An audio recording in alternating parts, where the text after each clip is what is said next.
Welcome back to Sunrise, and thanks for staying with us as we continue this morning in our health segment. This morning we're looking at anxiety disorders, and we are now joined in studio by Nkini Phasha, the spokesperson for the South African Depression and Anxiety Group, who will help us unpack anxiety disorders. And Nkini, thanks for joining us. Thank you, Penny. It's this good to morning. be here. I want us to have a conversation around anxiety, but I don't just want to be what is an anxiety attack and all of that stuff. I want us to be very practical. Yeah. We just came out of a very grueling electioneering as a country. All eyes, we're all involved. We voted and all of that. And some people are happy with the results. Some people are not happy with the results. And then some people are manifesting based on the results that they all got. But there's a certain anxiety that's going on in the nation.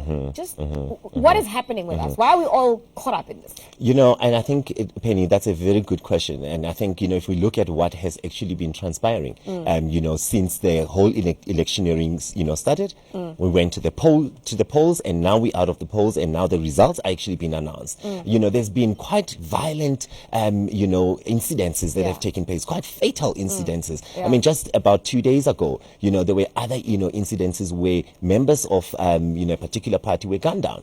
So that, without a doubt, someone died.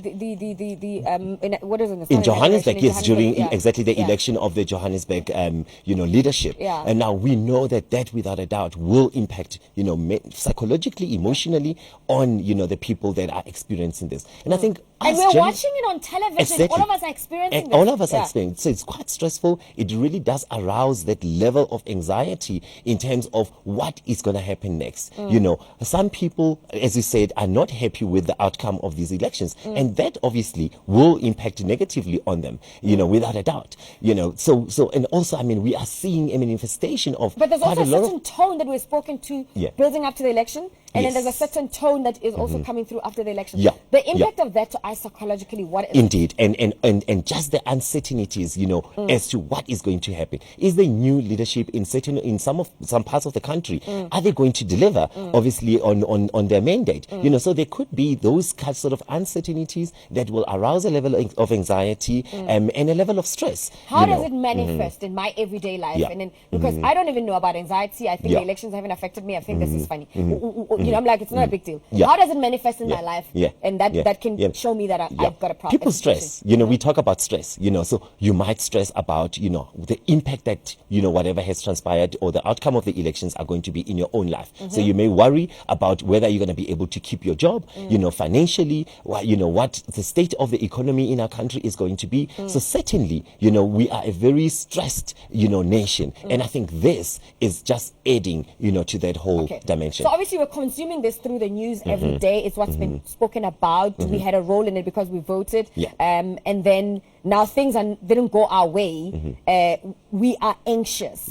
It does my rage. It doesn't affect my rage. It affects, obviously, certainly how we act out. You might get more irritable, and we are different. Some people will act out a little bit more, being aggressive, and you see it, sometimes in traffic, people are really stressed. You trying to get in, and people just don't allow you to. They're hooting and we are just very stressed, we are a rushed nation. The pressures are just enormous, and certainly then we start seeing in the level of, how we engage and interact with each other. We're less intolerant. We're less intolerant. We're very irritable. We aggressive. And that really, I think it's a manifestation. It's the symptoms of, of what is underlying. And so there's always been talk of the prevalence of mental illness in South Africa, and that we're generally, a very anxious nation. And without making Musi sound like he was very funny, he did say we're a sick nation, and he went on and on and on that.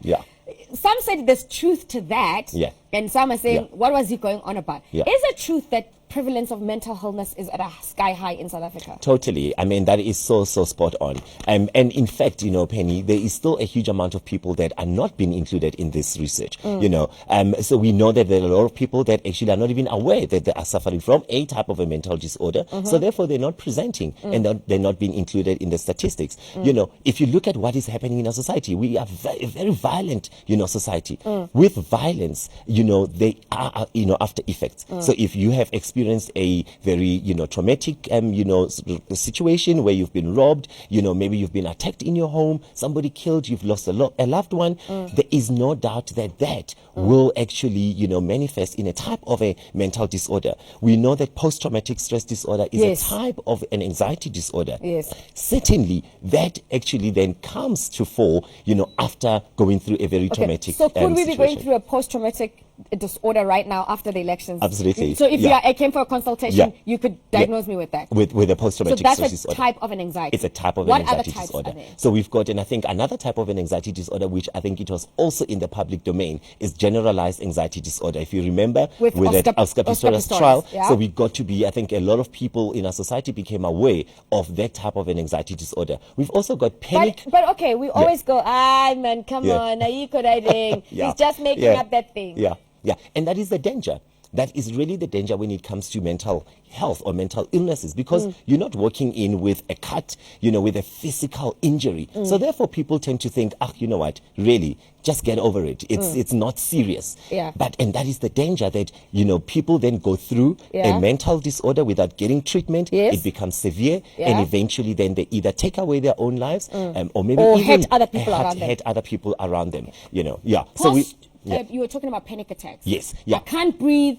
I'm running out of, Yeah, that's panic disorder. So panic disorder is another type of a mental disorder that can also be characterized by panic attacks. So you have these attacks where you go into a state. Remember, our bodies are equipped with a physiological mechanism called the fight or flight response. Yes. Now, this is what happens where you are in a state of danger, then your body, there is that mechanism that switches on, and that then provides a surge of a particular hormone that allows you to then escape from that danger. Now, what happens when you are suffering from a type of an anxiety disorder is that mechanism is faulty. Okay. So therefore it goes off even without any danger or any threat to you. So then you would then experience those panic attacks, and that's where your heart starts racing. You have, you feel dizzy, you're out of breath, and you're really feeling like you're gonna die. Yeah. Okay. So now, there's these social anxiety disorders, and in the age of social media, you're on Facebook, you're on Twitter, you are on Instagram. Okay, so these social anxiety disorders, sometimes called social phobia. Yeah. Is it a feeling of being left out or not being part of the in crowd? I don't know. Like part of FOMO. Yeah, like part of FOMO. Yeah. Fear of missing out. Fear of missing out. Yeah. You know what? I think it's a little bit more serious than that. You know, so social phobia is also a type of an anxiety disorder where you really have got fear of being in public spaces. You know, doing an interview like this on a national, TV station might be, for someone who has that type of an anxiety disorder, will be almost impossible, to actually do. So standing up and speaking in public, so really having that fear that you might be embarrassed, that you might be teased at, or you might do something wrong that will really then embarrass you. So you have this huge surge of this stress hormone that now is being released, and you really feel like I cannot actually, deal with this. And therefore what happens, those people that have social phobia will tend to avoid, those public, spaces. Okay. So someone says, okay, I'm a little bit under the weather. Yes, I'm stressed. I'm a bit depressed. Because we say these things, we don't even know what they mean. How do I get help to get diagnosed that actually I'm in this situation? What must I do? Look, the first thing that we say as the South African Depression and Anxiety Group is that if you are in doubt, if for whatever reason, is better be safe than sorry. So rather come to us or go to your nearest doctor and just get yourself checked out, because it could indeed be that you are actually suffering from a type of an anxiety disorder. So it's always good to have that professional assessment. Also, people can go onto our website and just read up. We've got brochures, self-help, questionnaires that you can take to really determine whether or not you could actually be suffering Let's from talk about that triggers. disorder. What are some of the triggers that we need to look out for? Look, I mean, what we know about anxiety disorders is that, as I was talking about this, mechanism, this physiological mechanism, it just gets triggered, for no apparent reason. So yes, there is like that a glass fear. of water that's been water's been like filling it up, and then 1 minute the thing just tips over. Exactly. Yeah? You know, so there is no impending, danger to you, but you start worrying. But also, you know, that, you know, other types of anxiety disorders like generalized anxiety disorder, you may be worrying about work. You may be stressing about, you know, the fact Money. that money, you know, your financial standing, you know, you've got all these say the bills black that you middle need to class pay. is in debt. Exactly. You know, so those could actually be, you know, triggers where you actually are just, you worry to a point where you actually cannot stop. You know, you just keep going on and on. And look, for all, you know, all of us as people, we, you know, there is that allowance that you could actually, you know, go through, that is okay to worry. But where it becomes very debilitating, then that's when he's telling that We're going to there have is to a leave it problem. at that. This is one of conversations I'm very passionate about, because I think we really all need to get help. Yeah. 0800 70 80 90. That's how you can get help from the South African Depression and Anxiety Group. Nkini, thanks very much for It's a talking pleasure. to us, and you can follow them on Twitter. It's SADA SADC, and for that conversation, hope that you learned as much as we did on the show this morning. Stay with us.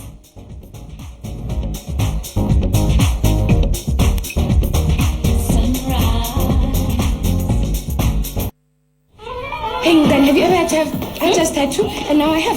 Have what, no? Hey, I just bought a bunch of teas there. Teas for what? For myself, for the little one, for the big one, and the other big one that's always snoring. Don't you come back tomorrow and say you're broke, ne? Because it was only from 21.99. 21.99? 21.99. I get that's a have-to-have situation, right? Yes, there. It is, Robert. Malfunction. Get teas for the whole family from 21.99. Jet. Feel good fashion for everyone. Life. We're never sure what might happen. Who will we marry? How many children will we have? How successful will we be? We don't know that. But we do know that death is one part of our human journey that none of us are spared. The funeral, more questions. What coffin? Which flowers? How much catering? The one question your family should never have to ask is, how are we going to pay for all this? Rest assured, when you have a clientele funeral plan, know that we will pay out in 24 hours. Our plans are affordable and pays up to 50,000 rand per member. SMS plan to 47519 and we'll call you back. We'll make it easy for you. We even send 200 rand free airtime when you claim. Important, you can cover up to 13 people on one plan. Plans include grocery, unveiling, and transport benefits. Clientele paid out within 24 hours. I use the money for the burial and the things that I need. And if you choose our ultimate plan, we will pay all your premiums back. So if you take out 50,000 rand cover, your family will receive 50,000 rands plus the premiums you have paid over the years. They will need that money because after the funeral, life goes on for them. Speaking to the clientele consultant is like actually speaking to a family member who knows what you are going through. I'm very grateful to clientele. Funeral cover from clientele. We pay within 24 hours. Plans start from 99 rand per month. You can cover up to 13 people on one plan. We'll send 200 rand free airtime. Plans include grocery, unveiling, and transport benefits. You cannot predict life, but you can prepare for it. SMS plan to 47519. SMS now. Get a front row seat